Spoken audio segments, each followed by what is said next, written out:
স্বাগত জানাচ্ছি আমাদের আজকের এই আয়োজনে। চলুন কোনো ভনিতা ছাড়াই সরাসরি মূল কথায় চলে যাই। আমরা যখন পবিত্র কোরআনের মতো অত্যন্ত গভীর আর ঐশী একটা গ্রন্থ পড়ি, তখন অর্থ বোঝার জন্য আমরা বেশিরভাগ সময় অনুবাদের ওপর নির্ভর করি, তাই না? কিন্তু আমরা কি কখনো একটু গভীরভাবে ভেবে দেখেছি মূল ভাষার যে অলৌকিক স্বাদ, যে সুগভীর আবেদন, সেটা কি আসলেই অন্য কোনো ভাষায় হুবহু তুলে আনা সম্ভব? আজকের এই বিশ্লেষণে আমরা মূল আরবি পাঠের এমন কিছু চমকপ্রদ ভাষাগত মজিজা বা অলৌকিকত্ব নিয়ে কথা বলবো, যা হয়তো আমাদের অবাক করে দেবে। তো শুরুতেই যে বড় প্রশ্নটা আমাদের সামনে এসে দাঁড়ায় তা হলো, একটা অনুবাদ কি সত্যিই মূল পাঠের আসল ফ্লেভার বা স্বাদটা ধরে রাখতে পারে?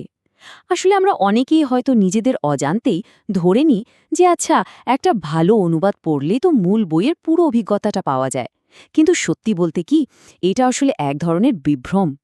অনুবাদ আর মূল পাঠের মাঝখানে একটা অদৃশ্য দেয়াল কিন্তু সবসময়ই থেকেই যায়। কেন বলছি কথাটা?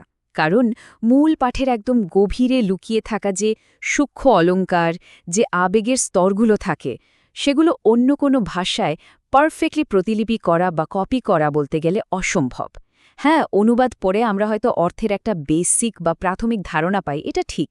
কিন্তু ওই যে শব্দের পেছনের গভীর ব্যঞ্জনা, তার যে গাঁথনি, সেটা অনুবাদ প্রক্রিয়ায় অনিবার্যভাবে হারিয়ে যায়।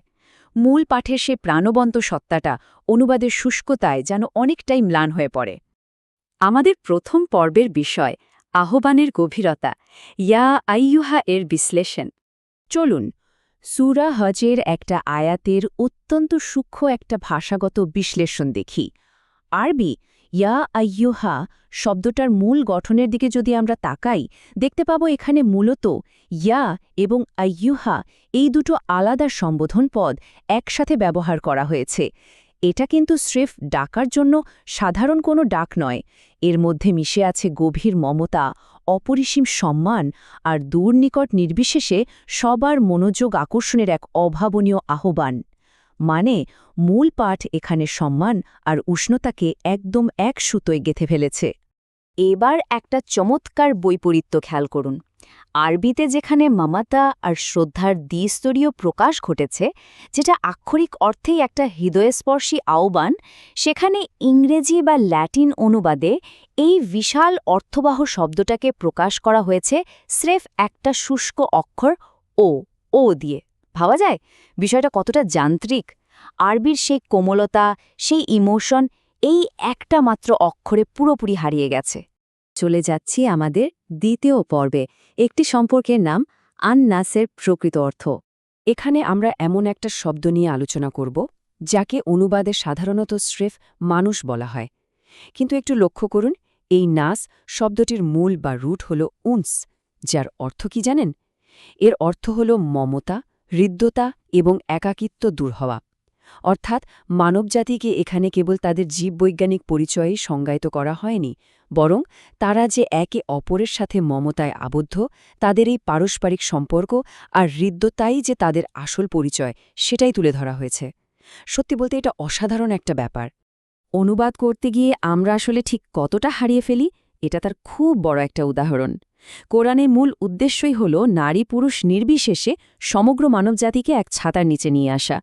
কিন্তু ফরাসি, হমস বা ল্যাটিন অনুবাদগুলোর দিকে তাকালে দেখা যায় সেখানে মূলত পুরুষবাচক শব্দ ব্যবহার করা হয়েছে। এর ফলে কি হল? মূল পাঠের যে সর্বজনীন একটা অর্থ ছিল সেটা একেবারেই ছোট হয়ে গেল, আর নারীরা পুরোপুরি আড়ালে চলে গেল। আমাদের তৃতীয় পর্বের বিষয় সুরক্ষার ঢাল, তাকওয়ার নতুন সংজ্ঞা। এই পর্যায়ে আমরা এমন একটা কনসেপ্ট নিয়ে কথা বলবো যেটা সম্ভবত সবচেয়ে বেশি ভুল বোঝা হয়, তাকওয়া। তাকওয়া শব্দটা এসেছে ওয়েকায়া থেকে, যার আবিধানিক অর্থ হল বিপদ থেকে রক্ষার জন্য ঢাল তৈরি করা। খেয়াল করবেন, এটা কিন্তু কোনো নিষ্ক্রিয় বা নেতিবাচক অবস্থা নয়, বরং আল্লাহর আদেশ পালন আর নিষেধ বর্জনের মাধ্যমে নিজেকে নিরাপদ রাখার একটা ভীষণ রকম সক্রিয় এবং পজিটিভ পদক্ষেপ। মানে নিজের জন্য একটা বর্ম বা ঢাল তৈরি করাই হল এর মূল দর্শন। অথচ দেখুন, বেশিরভাগ অনুবাদে এই তাকওয়াকে বলা হয়েছে ভয় বা ফিয়ার। ভয় কিন্তু একটা নেতিবাচক বা নেগেটিভ অনুভূতি, যা মানুষকে দূরে ঠেলে দেয়। কিন্তু মূল শব্দটার অর্থ হল সুরক্ষার ঢাল। এটা এক ধরনের প্রেমময় সতর্কতা, যা মানুষকে দূরে নয় বরং আল্লাহর আরও কাছে টেনে নেয়। একবার ভাবুন, অনুবাদের ওই ভয় শব্দটা কোরআনের এত বিশাল একটা দর্শনকে কতটা সংকীর্ণ একটা বাক্সে আটকে ফেলেছে। এবার আসছি চতুর্থ পর্বে, গবেষকদের চোখে অনুবাদ একাডেমিক রায়। এতক্ষণ আমরা যে ভাষাগত বিশ্লেষণ দেখলাম, সেটা কিন্তু স্রেফ আমাদের অনুমান নয়। চলুন দেখি বিশেষজ্ঞরা এই বিষয়ে কি বলছেন। ফরাসি গবেষক সিলভার্ট লারজোল খুব চমৎকার একটা কথা বলেছেন। তিনি বলেন, কোরআনের অনুবাদ বড়জোর একটা ব্যাখ্যা হতে পারে, কিন্তু তা কখনোই মূল ওহির স্থলাভিষিক্ত বা বিকল্প হতে পারে না। এই উক্তিটা কিন্তু ভীষণ বস্তুনিষ্ঠ। এর মাধ্যমেই গবেষকদের এই মতটা প্রতিষ্ঠিত হয় যে তাত্ত্বিকভাবে এই অনুবাদযোগ্য গ্রন্থটির হুবহু অনুবাদ করা আসলেই অসম্ভব। ঠিক একইভাবে স্প্যানিশ গবেষক অস্কার ডিলা ক্রুথ পালমাও একমত পোষণ করেছেন। তিনি মনে করেন একে সরাসরি অনুবাদ বলার চেয়ে অর্থের ব্যাখ্যা বলাই বেশি যুক্তিযুক্ত। তার মানে দাঁড়ালো, বিশেষজ্ঞরা খুব ভালো করেই জানেন যে আমাদের হাতের এই অনুবাদগুলো কেবল মূল অর্থের কাছাকাছি একটা ধারণা মাত্র, কোনোভাবেই এটা মূল সত্তা নয়। আমাদের শেষ পর্ব, মূল পাঠের দাগ, ছায়ার সীমানা পেরি। তাহলে এতক্ষণের আলোচনা থেকে মূল পয়েন্টটা কি দাঁড়াচ্ছে? পয়েন্ট হলো, একটা অনুবাদ আমাদের কেবল অর্থের একটা সাধারণ ধারণা দেয়। এটা যেন মূল পাঠের একটা ছায়া মাত্র, আসল আলো বা বস্তু নয়।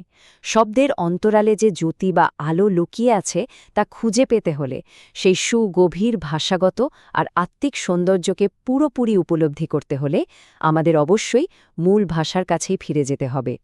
এটা এমন এক জগতের আমন্ত্রণ যা কেবল অনুবাদের উপর নির্ভর করলে চিরকাল আমাদের ধরাছোঁয়ার বাইরেই থেকে যাবে।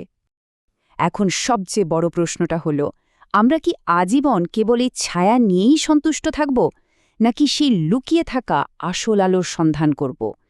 তাআল্লামুল আরাবিয়্যা, আরবি শিখুন। মূল ভাষার গভীরে প্রবেশ করার এই আমন্ত্রণটি গ্রহণ করার মাধ্যমেই কেবল সেই আসল স্বাদ পাওয়া সম্ভব। আশা করি আমাদের আজকের এই বিশ্লেষণটি বিষয়গুলোকে নতুন একটা দৃষ্টিকোণ থেকে দেখতে সাহায্য করবে। জানার এই আনন্দময় যাত্রা অব্যাহত থাকুক।